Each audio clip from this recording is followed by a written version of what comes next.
So the purpose of this video is to really highlight why we use the short court to help train our kids to structure points, to find a better strike zone, and to really just feel the ball and develop touch while playing. But the thing is it easier to hit a winner in a big space or a really small space?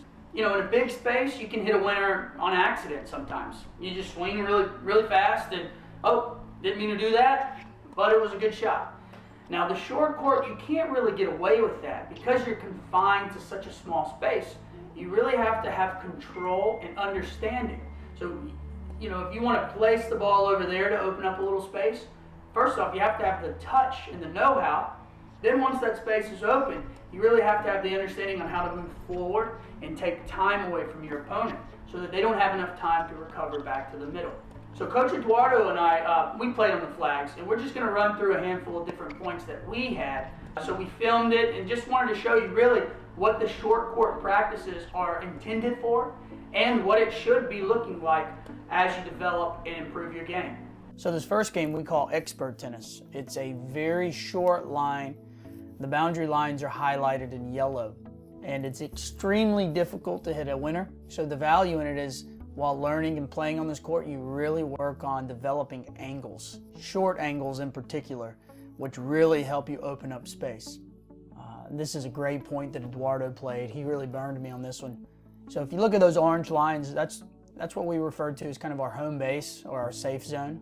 Now look, we're both kind of fighting to get each other out of the home base.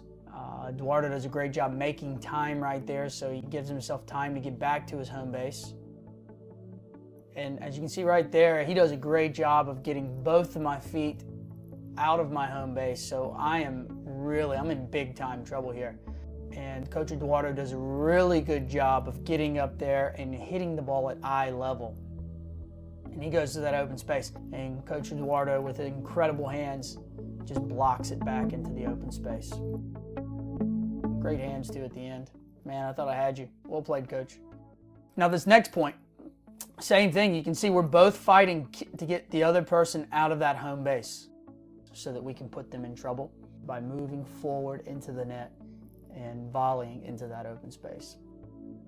So if we slow all of this down, there's so much going on. You can see Eduardo wants to move in, but recognizes it's not the shot to do it on. I also want to move forward, but because I don't get it at eye level, it's a little lower than I'd like for it to be, I'm not actually in charge any longer. Eduardo gets there and hits a great shot, which is very difficult for me to hit into that open space.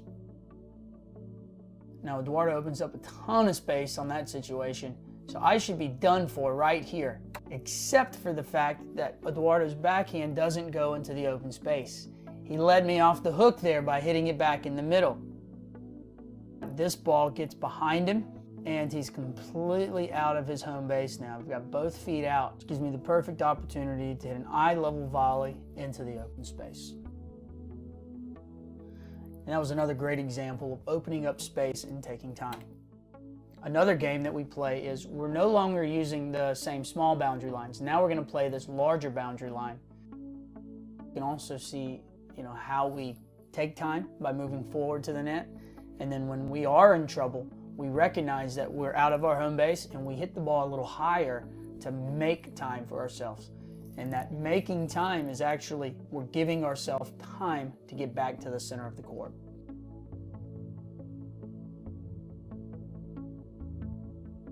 And you can really see how much movement and motion is involved. I mean, there's a lot of intensity, and both of our legs were just burning while playing this game.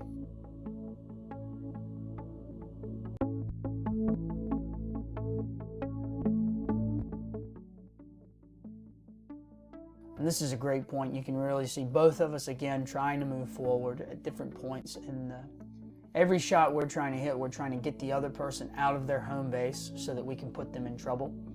And then as soon as we recognize that they're out of their home base, we try to take advantage of it by moving forward into the net and volleying into that open space. One more question I get all the time is, Coach Zach, are we ever going to back up and play? Well, yeah, we are. but we are going to spend a little bit of time each day on it so that we not only learn it, develop it, but we master how to control your opponent in a very small amount of space. Because once you fully understand how to do that, imagine the possibilities of what you'll be capable of in a big space.